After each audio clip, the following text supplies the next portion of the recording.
அப்படின்னு ஒரு கேள்வி. நான் நன்மை செய்யணும்னு நினைக்கிறேன். எதெல்லாம் நன்மை? நன்மை உங்களுக்கு தானே. கவலையும் பயம் இல்லாத வாழ்க்கை உங்களுக்கு. நீங்க நன்மைன்னா ஊருக்கெல்லாம் போய் சொல்ற மாதிரி நினைச்சுக்கிறீங்க. நன்மைனா யாருக்கும் செய்யறது இல்லை, யாருக்கும் செய்யறது இல்லை, நமக்கு தானே. நன்மை நமக்கு தானே, யாருக்கும் நன்மை இல்லை. அப்ப நன்மை எனக்கு என்னுடைய இறைவனிலிருந்து வர வேண்டியிருக்கு. நன்மை நான் செய்து கொள்ள முடியும். எனக்கு நானே நன்மையோ தீமையோ செய்து கொள்ள சக்தியற்றவன். நல்லது வேணும். நல்லது என்னன்னு தெரியல. கவலையும் பயம் இல்லாத வாழ்க்கை வேணும். அப்ப புரியுதா? கவலை பயம் தெளிவா புரியுது, நன்மை புரிய மாட்டேங்குது. ஏன் நல்லது புரிய மாட்டேங்குதுன்னா, நான் நல்லதுன்னா என்னன்னு எனக்கு தெரியவே இல்லை அப்படின்னா, அந்த அளவுக்கு நான் என் இறைவனை விட்டு விலகி இருக்கிறேன்னு அர்த்தம். யாருக்குமே புரியல. நல்லதுன்னா என்னன்னு கேட்கிறேன். கெட்டது தெளிவா தெரியுது, கெட்டது சொன்னா தெளிவா தெரியுது. அதனால இன்னொரு வகையாக அது கவலையும் பயமும் வேண்டாத வாழ்க்கை வேணுமான்னு. ஆமா. நல்லது வேணுமா? வேணும்னா எது நல்லதுன்னு சொல்றீங்க? கேள்வி வந்துடும்.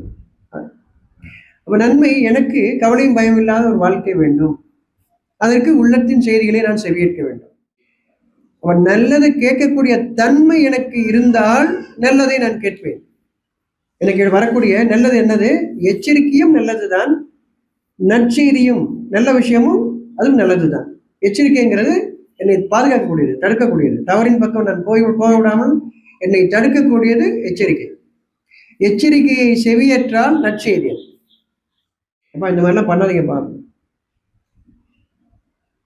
என்ன விஷயம், ஏன் பண்ணக்கூடாதுன்னு சொல்றீங்க? அப்ப அதை பற்றி ஒரு தெளிவு தரணும். இப்போ அவங்க ஏற்றுக்கிறாங்களா இல்லையா? அவ யார் அதை ஏற்றுப்பாங்கன்னா, அவங்க கிட்ட எதுவும் நல்லது இருந்தா, கெட்டது செய்யக்கூடாதுங்கிற எண்ணம் அவங்களுக்கு இருந்தா அவங்க கேட்பாங்க. ஊருக்காக செய்யறவங்க இதெல்லாம் கேட்க மாட்டாங்க. ஊர் பார்க்கறதுக்காக, ஊர் முயற்சிக்காக பண்றோம்னு கேட்க மாட்டாங்க. சிந்தித்து செயல்படுங்க கேட்பாங்க. அதனால இறைவன் அறிவிக்கிறான், நமக்கு அறிவிக்கிறான். இவ்வளவு சொல்றேன் கேட்க மாட்டேங்கிறாங்க. யாரை பத்தி?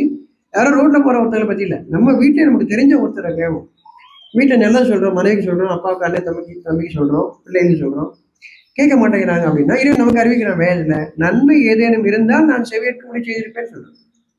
அப்படின்னா பெரும் முயற்சி நீங்க எடுக்க மாட்டீங்க, எடுத்து சொல்வதோட கடமைன்னு.